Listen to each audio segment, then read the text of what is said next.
E aí, pessoal, tudo bem com vocês? Meu nome é Leonardo Zeidan, sejam muito bem-vindos ao meu canal. Hoje eu quero falar com vocês sobre os acontecimentos recentes sobre o preço do petróleo. Muita gente viu as notícias de que o preço do petróleo caiu abaixo de zero, estava sendo negativo, muitas pessoas não entendem o que isso quer dizer, não sabem que aquilo que foi a um preço negativo foi o contrato futuro do petróleo, e hoje eu estou aqui para explicar tudo isso para vocês. Primeiramente, a gente tem que entender o que estava acontecendo com o preço do petróleo em geral. Aliás, o que está acontecendo. Por conta dessa crise do coronavírus que nós estamos passando, houve uma queda brusca da demanda por petróleo no mundo inteiro, certo? E quando há uma queda brusca, se não houver uma queda na produção do petróleo que seja equivalente, o preço vai cair. Se você é oferta e demanda. Se você tem mais demanda se você tem menos demanda do que a sua oferta, o preço cai. Então, pensando nisso, a maioria dos países exportadores de petróleo queriam baixar a sua produção, segurar a produção, para conseguir conter o preço num patamar agradável. Porém, houve um certo desencontro ali entre a Rússia e a Arábia Saudita.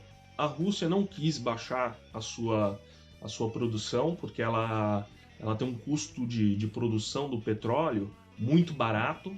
Então, para ela, essa diminuição do preço ela é favorável comercialmente, né? E em retaliação a essa postura da Rússia, a Arábia Saudita anunciou que ia aumentar a produção do petróleo. Então isso jogou o preço lá para baixo. Depois, com mais calma, com o desenrolar dessa crise, nós fomos ter um acordo entre os países produtores de petróleo, né, a OPEP, a Rússia, né, para baixar essa produção. Infelizmente, segundo os analistas, esse corte na produção do petróleo não é o suficiente para cobrir esse rombo da demanda. Então, ainda temos mais petróleo do que a demanda. Tendo entendido toda essa briga entre os produtores de petróleo, o que causou o preço a cair, vamos falar um pouquinho do porquê o preço desse contrato futuro foi a negativo. Como que isso é possível? Então a primeira coisa que a gente tem que deixar extremamente claro é que o ativo que foi a um preço negativo não foi o petróleo, foi o contrato futuro do petróleo. Existe uma diferença. No contrato futuro você não está negociando o petróleo à vista, né? Você está negociando um papel que tem as especificações de uma data futura, por isso que é o contrato futuro. Então, o contrato futuro ele é um instrumento derivativo, ele deriva do petróleo.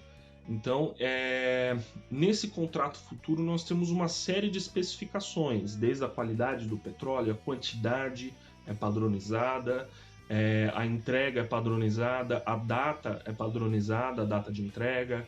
Então, quando você compra um contrato futuro de petróleo, você está comprando petróleo numa data futura. Nos contratos futuros, nós podemos ter dois tipos de liquidação: a liquidação financeira e a liquidação física.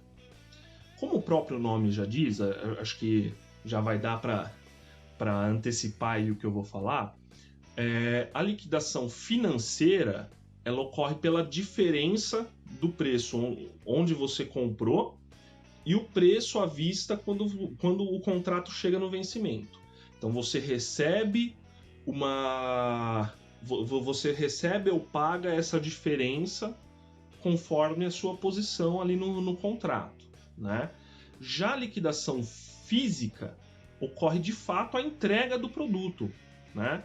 Então, nesse tipo de contrato você tem diversas cláusulas ali de entrega, de armazenagem, de multa, caso o produtor, por exemplo, não consiga entregar ou o comprador não consiga retirar.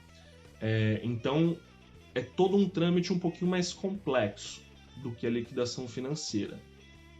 Aqui no Brasil, a maioria dos contratos futuros que a gente negocia de commodities, ela tem liquidação financeira, com exceção do café. Aqui no Brasil, o café ele tem ainda sua liquidação física, né? Então, quando você compra ou vende um contrato de café, você está se comprometendo a, naquela data, retirar ou entregar o produto naquele determinado local. O contrato futuro em questão, que deu toda essa confusão, é o contrato futuro do petróleo tipo WTI, que é negociado no Texas, né? Com vencimento para maio de 2020. Ou seja, ele estava próximo do seu vencimento, né? Se não me engano, 1 ou 2 dias aí do seu vencimento. E também a entrega desses produtos, desse contrato futuro, é feita somente nos Estados Unidos. Ou seja, fica mais inviável ainda para alguém que está fora dos Estados Unidos fazer todo esse trâmite de transporte do petróleo para ir buscar o petróleo nos Estados Unidos. Como a gente já falou anteriormente, nós estamos com uma defasagem entre a oferta e a demanda. E o que ocorre quando você tem uma defasagem desse tipo? Você tem petróleo em abundância no mercado. Ou seja, começa a esgotar a capacidade de armazenamento. Os armazéns estão cheios, lotados, ninguém consegue vender esse petróleo e acaba tendo uma superlotação. Além disso, como você tem essa superlotação, ou seja, a maioria dos lugares já estão com a sua capacidade máxima e tem pouca demanda por petróleo no mercado, acaba que os compradores dispostos a comprar esses contratos futuros, né, para de fato receber o petróleo, são poucos. São poucas pessoas que estão dispostas a comprar esse contrato. Mas o que acontece?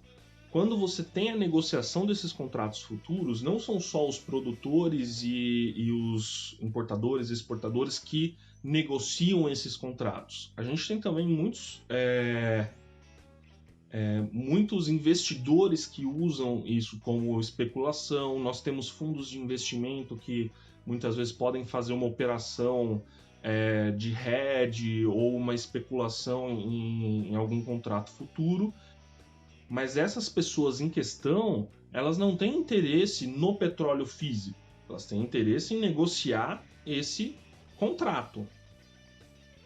Então, quando chega próximo à data de vencimento de um contrato, nós vemos uma quantidade grande de negociações, normalmente, justamente daqueles que estão comprados querendo vender os seus contratos, né, para encerrar sua posição sem ter essa liquidação física, ou quem está vendido quer comprar, encerrar a posição, fazer a rolagem para o outro mês, que é justamente encerrar a posição no contrato futuro desse vencimento e abrir uma nova posição no próximo vencimento. Então você tem toda essa dinâmica no mercado normalmente. Mas justamente porque existiam poucas pessoas, poucos players ali interessados em comprar esses contratos perto da data de vencimento, ou seja, dispostos a assumir esse risco, acontece que o preço vai lá para baixo. E por que as pessoas não estavam querendo comprar esse contrato? Por quê?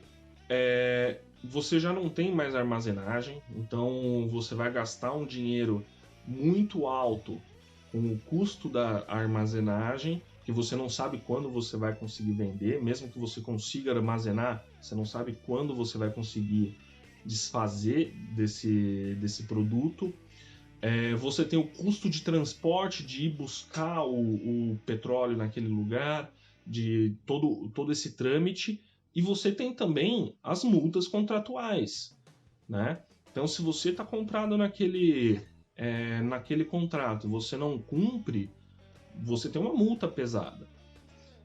Então, aqueles que não queriam arcar com esses custos e estavam comprados tinham que vender de qualquer forma. E por que o preço foi a negativo? Porque ainda compensa você pagar para alguém pegar esse contrato da sua mão, você se desfazer desse contrato, desse problema, né?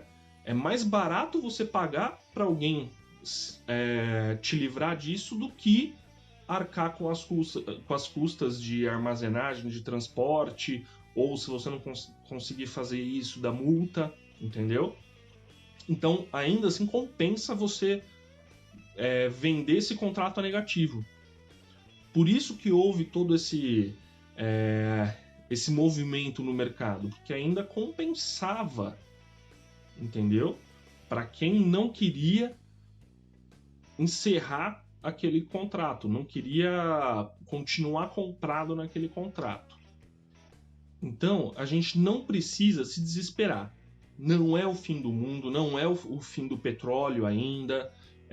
O mercado, apesar dos preços estarem lá embaixo, os outros contratos futuros de outros vencimentos para esse mesmo petróleo, os contratos futuros e o preço à vista de outro tipo de petróleo também continua normal, ele continua positivo, apesar de estar alarmantemente baixo, continua positivo. Então, esse fenômeno do contrato estar a negativo é uma coisa pontual, né? Não é que estão dando petróleo de graça por aí, não é o caso, né? Então podemos ficar tranquilos por enquanto que isso não vai afetar tão fortemente a nossa vida aqui no Brasil, né?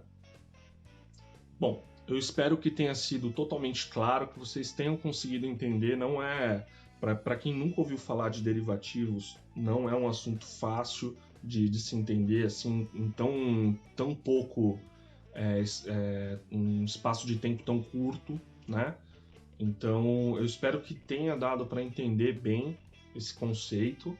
E se vocês tiverem qualquer dúvida, deixem aqui nos comentários, me mandem mensagem, eu vou deixar minhas redes sociais aqui na descrição. Não se esqueçam de se inscrever no canal, dar like no vídeo, compartilhar esse vídeo, vamos compartilhar esse conhecimento. Por hoje é isso, até a próxima, tchau, tchau.